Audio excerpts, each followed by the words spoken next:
Merry Christmas, everybody. Love eggnog. You guys drink eggnog? I'm the only one in my house that does.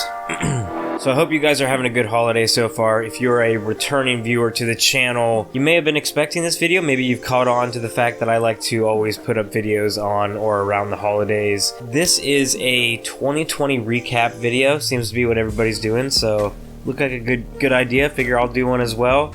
And I'm also going to throw in there a couple of the plans I have for 2021, some of the gear I'm going to be looking forward to getting and whatnot. So let's jump in with just talking overall what I did last year. So 2020, or this year's 2020 has just been crazy. I've been lucky enough that it really didn't affect my life that much, other than having like a bunch of races get canceled. But I still got to do a full marathon, a half, a couple ultras, so I actually got to go do some live races, which was nice, and I'm super thankful I at least got to do that. But I also got to get out and do a lot of backpacking trips. So started off 2020 backpacking in Canyonlands National Park right before the pandemic hit. If we would have had it scheduled any later, we definitely wouldn't have got to go. That would have gotten canceled. So it was kind of meant to be, I feel like, that I got to do my out west trip early on in the year, because it definitely wouldn't have happened later on. I did a bunch of solos this year. I got to go to West Virginia, I got to go to Tennessee.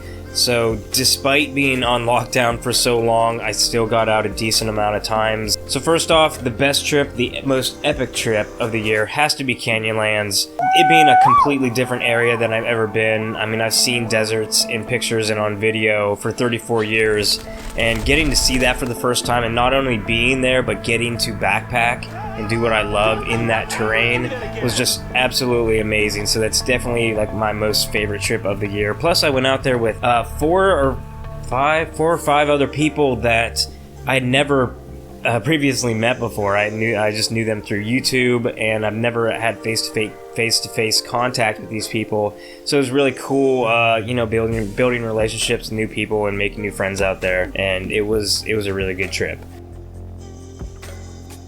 Most perfect trip of the year goes to, in May, I think it was May, I went to Dolly Sods with my wife, and the weather was completely perfect. And if you've ever been to Dolly Sods, West Virginia, it always rains there. I don't know what it is, that place has its own climate. Perfect weather we had there over, I don't know if it was 2 or 3 days we were there, but Dolly Sods is just beautiful. It's always a great place. You always feel like you have this like grand sense of adventure when you're there. There's no road crossings in the wilderness, and it's just a really cool scenic place to go backpacking.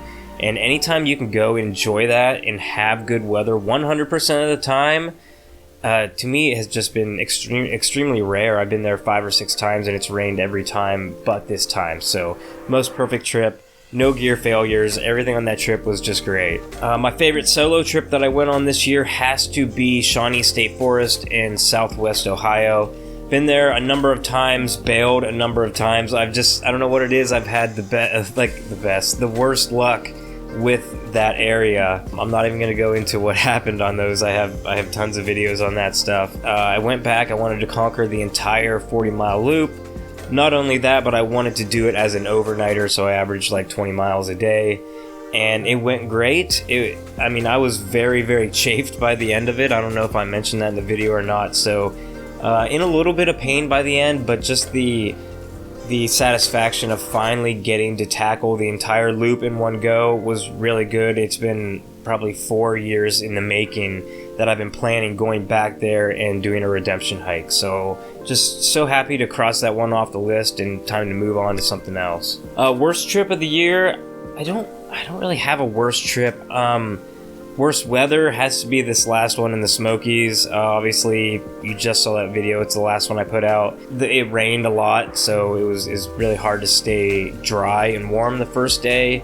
Second day wasn't really bad at all. It got a little chilly, but I was still warm. I think maybe I sold the clickbaity title and everything too much on that it was cold, because everybody's just like ripping me in the comments on how cold I was, and I don't know, maybe it didn't come off in video that I was actually warm like all through the night and everything. Yeah, like my hands hard to keep warm a couple times. Feet were hard to keep warm most of the time. Definitely could have had warmer shoes. Would have brought them if I had them, but I don't have any boots that are insulated that aren't like huge and really, really heavy. So if I would have had Gore-Tex shoes or waterproof footwear that would have been better for that mileage, I would have definitely worn it. But even a couple pair of socks would have made the trip a lot more enjoyable. The trip itself was super fun. I love Type 2 fun. That's what I do. I know people say that I complain a lot sometimes in videos, and I try not to, but I enjoy that. The whole time I'm out there, I'm just like thinking of how good of a memory this is going to be. Like, Type 2 fun is just my thing. New gear that I used this year, there's really not a ton. I used the Nemo Tensor insulated sleeping pad, which that's getting its own video. Also used a canister stove. That's new. That's something that's definitely going to carry on into future trips. Really enjoyed the canister stove. Can't believe it's taken me this many years to jump on that bandwagon. So coming in 2021, we got some stuff planned. As far as trips go, not a ton. I really want to do another out west trip. Now, in a video a few months back, I asked you guys to give me suggestions, and I really appreciate it. I had great comments. I went through like all of them. Some of them are awesome. The one I really have been looking at is the Wonderland Trail in Washington. However, it's like a lottery system with the permit and stuff. I'm in the process of going through that right now and applying for that. So I'm not even sure if I'd be eligible for this year. But from what I've heard, it's very hard to get into. So I got some backups, but that's like number one on the radar. That if I get in it, or if I can do any of them, that's going to be number one. I'm leaning between Washington, like Southern California, and New Mexico. I really liked some of the ones you guys suggested for New Mexico. So those are the ones on the radar. As far as around here, I'm definitely gonna keep doing some Ohio, West Virginia, Tennessee stuff. I usually hit those 3 spots every year. Probably gonna do more stupid ultralight stuff. If you guys enjoyed that video series, it's gonna get bad next year. That's all I'm gonna say. And new gear for 2021, I just ordered a new quilt from Hammock Gear. I got a Econ, of course, 40-degree bag, so now I'll have a 40, a 20, and a 0. Solid setup for any weather, because I have a 20-degree, and then I had a Costco quilt, which is like not warm. And even when it's warm, like they're really short, even for someone that's short like me, they're just not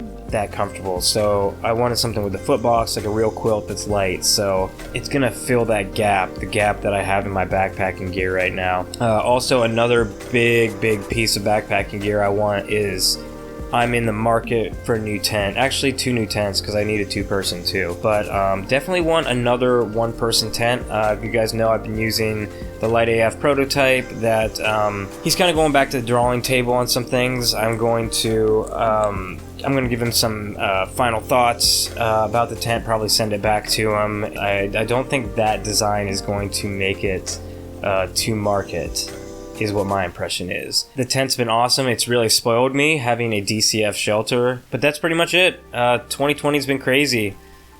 I mean, I'm so fortunate that it didn't affect me like it affected many other people that I've seen. I'm really lucky in that aspect. I think that about covers it. So, Merry Christmas, Happy New Year, drink your eggnog, and I'll see you guys in 2021.